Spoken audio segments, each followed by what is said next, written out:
오늘도 우리 귀한 성도님들과 함께 또 예배하고 찬양하고 요 앞에서도 뵀는데 요 위에서도 뵙고 그런 시간을 가질 수 있어서 참 행복합니다. 이제 다음 주면 5.29 전도 축제가 있는 날입니다. 우리 성도님들 마음에 품으신 태신자들을 교회로 초청하시기 위해서 많은 노력을 하고 계시리라 믿습니다. 근데 저도 지난 토요일에 전도 대상자와 함께 더 관계를 깊이 돈독하게 만들 수 있는 시간을 보내고자 어떤 곳에 다녀왔습니다. 사진을 잠깐 보여주시면, 전도 대상자와 저는 한 가지 공통점이 있는데 같은 축구팀을 응원한다는 것입니다. 그래서 더욱더 관계를 돈독하게 만들기 위해서 함께 시간을 보낼 겸 해서 축구장을 다녀왔습니다. 육성 응원도 허용이 이제 되고 이제 경기장 안에서 음식을 먹는 것도 이제 허용이 되다 보니까 정말 재밌는 시간을 함께 보냈는데요.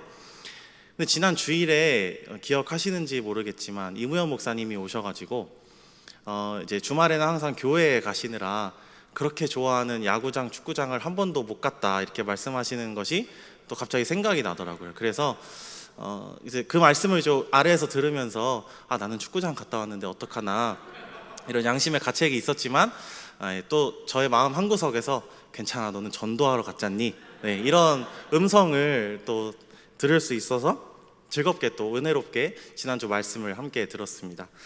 오늘 말씀을 준비하면서 제 마음속에 하나님이 이렇게 전도 집회를 앞두고 우리에게 이렇게 딱 알맞는 말씀을 전하도록 해주시는구나 라는 생각으로 오늘 말씀을 준비를 했습니다. 부족한 자이지만 하나님을 예배하는 자리에 또 하나님의 말씀이 선포되는 자리에 주의 성령께서 함께 하시는 믿고 기도하는 마음으로 오늘 말씀을 함께 상고하고자 합니다. 먼저 오늘 본문에서 정탐꾼들이 출발한 장소는 바로 시딤입니다. 이곳은 이스라엘 백성에게 별로 좋은 기억으로 남아있는 곳은 아닌데요. 왜 그러냐면 민수기 25장 말씀에 등장하는 한 사건 때문에 그렇습니다. 이스라엘의 백성들의 남자들이 모압 여인들과 어울려서 함께 음행을 저지르면서 바알 부올이라는 우상을 섬기는 그런 일이 민수기 25장에 기록되어 있습니다. 이것은 출애굽 1세대에 하나님을 향한 마지막 반란으로 기록이 되고 있는데요. 이 다음부터는 두 번째 인구 조사가 등장하면서 본격적인 출애굽 2세대의 시대가 시작이 됩니다. 그로 인해서 하나님은 이스라엘 진중에 전염병을 보내셨고, 그리고 아론의 손자 비느하스가 거룩한 분노심을 가지고 음행을 하러 가고 있는 이스라엘 남자와 모압 여인을 한창에 찔러 죽임으로 인해서 하나님께서 그 전염병을 멈추게 하시는 사건이 있었습니다. 그런데 이렇게 안 좋은 기억으로 남아있는 이 시딤은 출애굽 1세대에게 저주의 장소였는데요.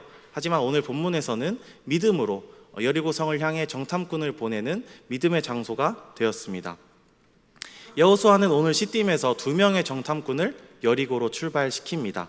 이스라엘에게 정탐이란 또 역시 상당히 좋지 않은 기억으로 남아있는데요. 그런데 왜 또 정탐꾼을 2명씩이나 보냈을까요? 이것을 간단하게 설명해 드리면 이렇습니다. 하나님께서 이 성을 우리에게 주신다고 하셨는데 우리가 이 땅을 어떻게 요리하면 좋을지 너희들이 가서 살펴보고 오너라. 예전과는 사뭇 달라진 믿음의 모습을 볼 수가 있습니다.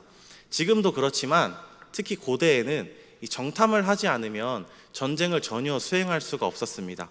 특히 이 가나안 땅은 출애굽 2세대가 한 번도 밟아보지 않은 땅이었기 때문에 여리고성이 정확히 어디 있는지, 또 그곳이 평지인지, 또 성벽의 두께는 어떠한지, 그리고 성 안에 군사는 얼마나 있는지, 또 해가 어느 방향에서 떠오르는지까지 이런 정보들을 쥐고 있는 것이 곧 승리로 가는 열쇠를 쥐고 있는 것이었죠.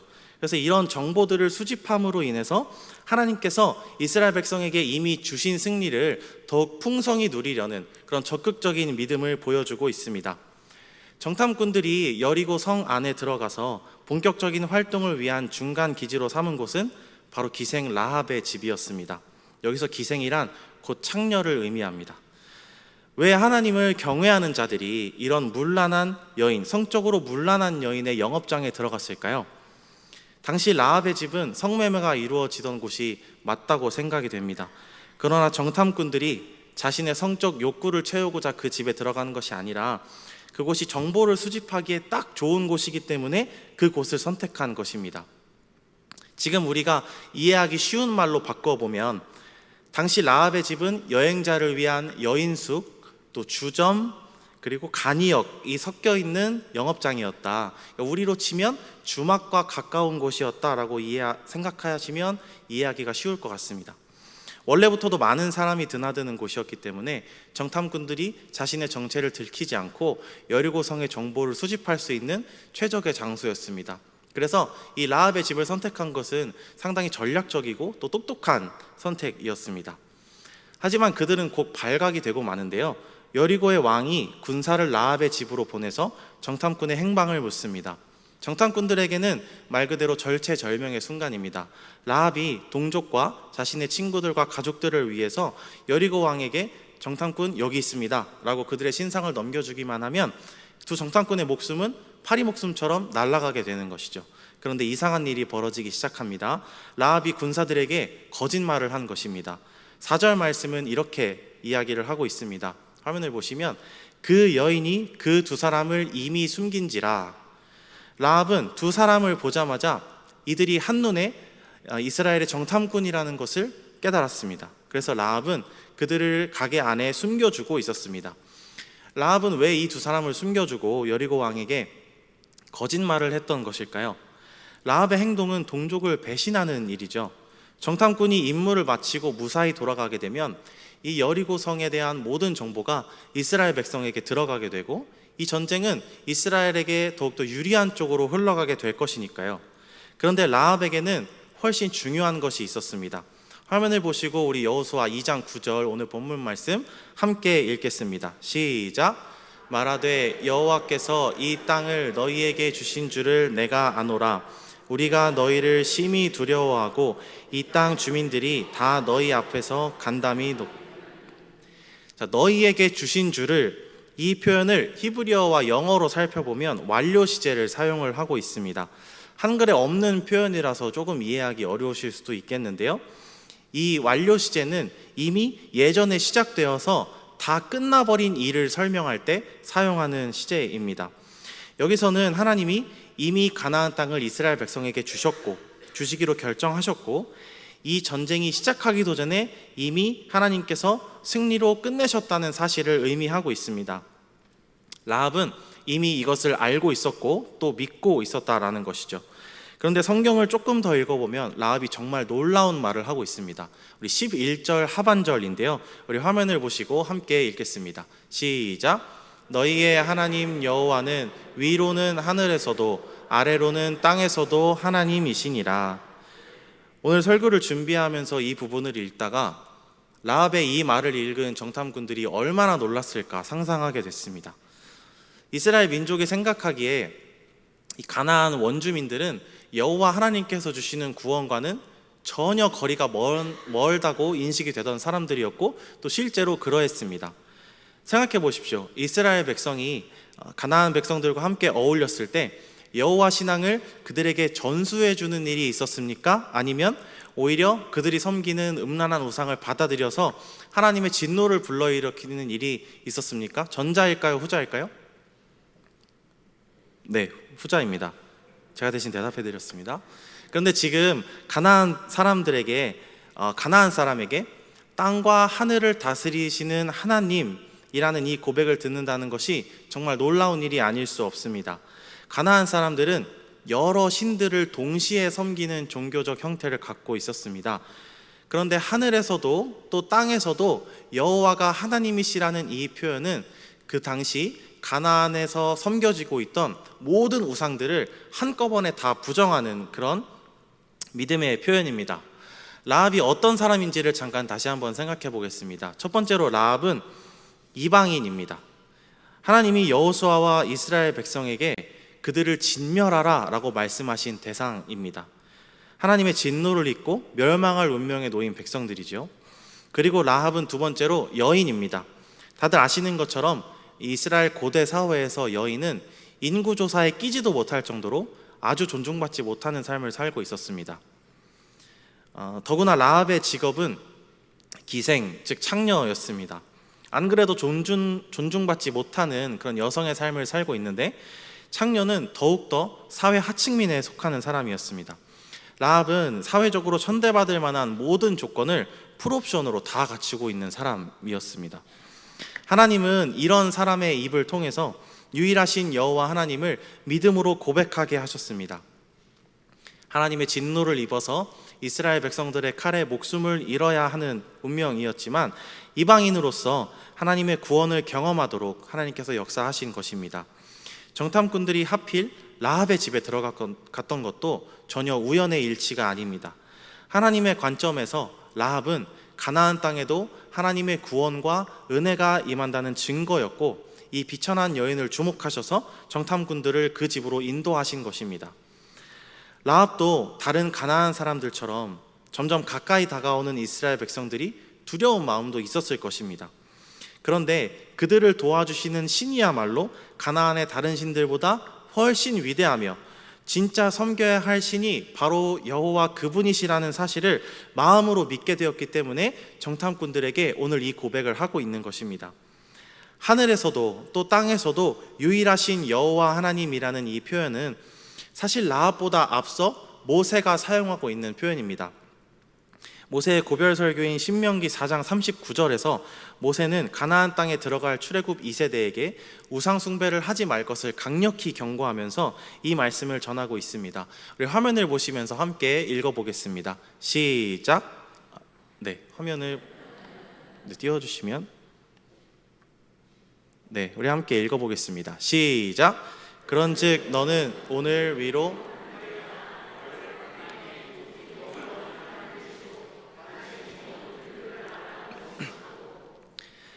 라합은 모세가 이런 말을 했다는 사실을 알고 있었을까요? 아니면 어쩜 이렇게 똑같은 표현을 사용해서 하나님께 대한 고백을 올리고 있었을까요? 이 일의 정확한 경위가 어떻게 되었는지 우리가 알 수는 없어도 분명한 것은 그 고백의 출처가 바로 하나님이시라는 사실입니다. 하나님께서 라합의 입을 사용하신 것이죠. 하나님은 라합에게 구원의 기회를 알아볼 수 있는 통찰력과 또 판단력을, 결단력을 주셨습니다. 이스라엘 백성들이 어떻게 홍해를 건넜고 또 어떻게 광야 생활을 지나왔으며 그들을 보호하신 여호와 하나님의 능력이 얼마나 위대한 것인지를 꿰뚫어보는 능력을 하나님으로부터 받은 것이죠. 그래서 정탐꾼들이 자기에게 찾아왔을 때 한눈에 그들을 알아볼 수 있었고 또 그들을 숨겨주고 무사히 성을 빠져나갈 수 있도록 도와줄 수 있었던 것입니다. 우리가 잘 아는 로마서 10장 17절 말씀에 믿음은 들음에서 나며 들음은 그리스도의 말씀으로 말미암는다 라고 기록되어 있습니다. 그리스도의 말씀, 즉 예수님이 누구시며 그분이 어떤 일을 하셨고 또 무엇을 가르치셨는지를 들음으로 우리의 믿음이 난다 라고 바울은 가르치고 있습니다. 사도 바울은 또 이렇게 말하고 있습니다. 고린도전서 3장 6절로 7절 말씀인데요, 나는 심었고 아볼로는 물을 주었으되 오직 하나님께서 자라나게 하셨나니 그런즉 심는 이나 물 주는 이는 아무것도 아니로되 오직 자라게 하시는 이는 하나님뿐이니라. 아멘. 오늘 함께 살펴본 라합의 이야기가 이런 말씀들이 전형적으로 적용된 케이스다라고 볼 수 있겠습니다. 그리고 또 이 말씀은 우리가 마음에 품은 태신자들에게도 똑같이 적용이 될 수가 있겠습니다. 하나님의 복음은 오늘도 믿지 않는 영혼들을 하나님께로 돌아오게 하는 강력한 힘을 발휘하고 있는 복음입니다. 하나님은 지금도 이 복음을 세계 만방에 전파되도록 당신의 종들을 세우셔서 지금도 일하고 계시고 또 우리를 세우셔서 우리 주변에 믿지 않는 영혼들에게 복음을 전하도록 만드셨습니다.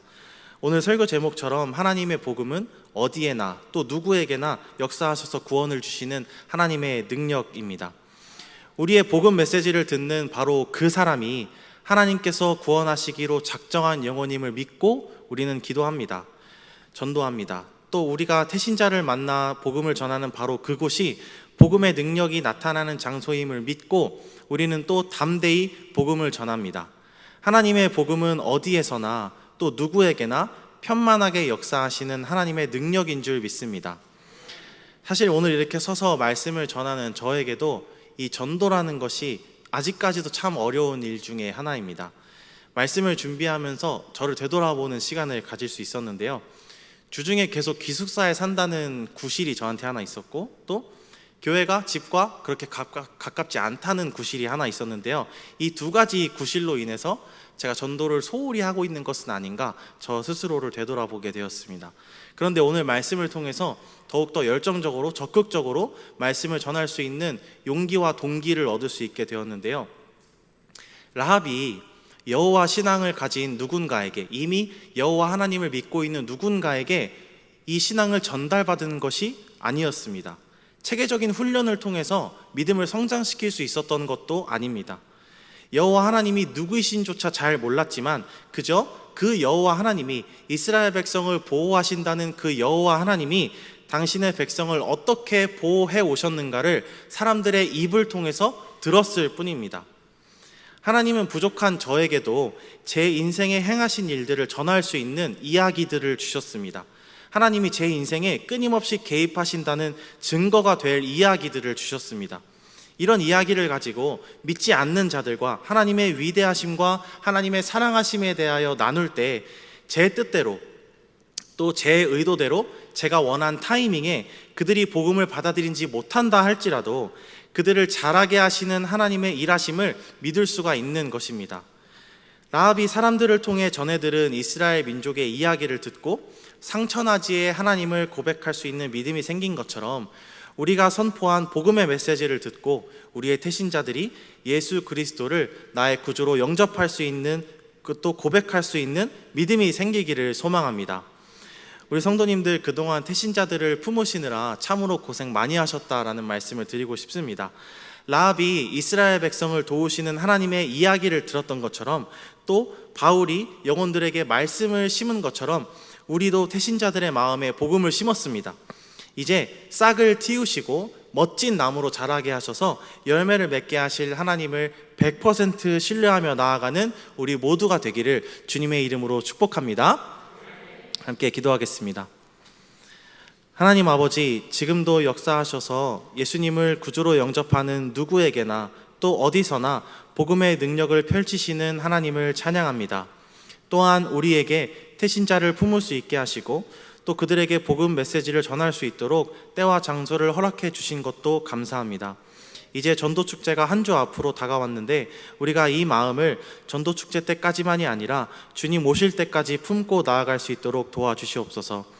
이방인이었던 라합이 이스라엘을 인도하시는 하나님의 이야기를 듣고 상처나지의 유일하신 여호와 하나님을 고백한 것처럼 우리가 전하는 복음을 듣고 모든 태신자들이 하나님을 고백하는 귀한 역사를 이루어 주시옵소서. 우리를 복음의 통로로 사용하실 하나님을 찬양합니다. 감사드리며 이 모든 말씀을 우리 구주 예수 그리스도의 이름으로 기도드렸습니다. 아멘.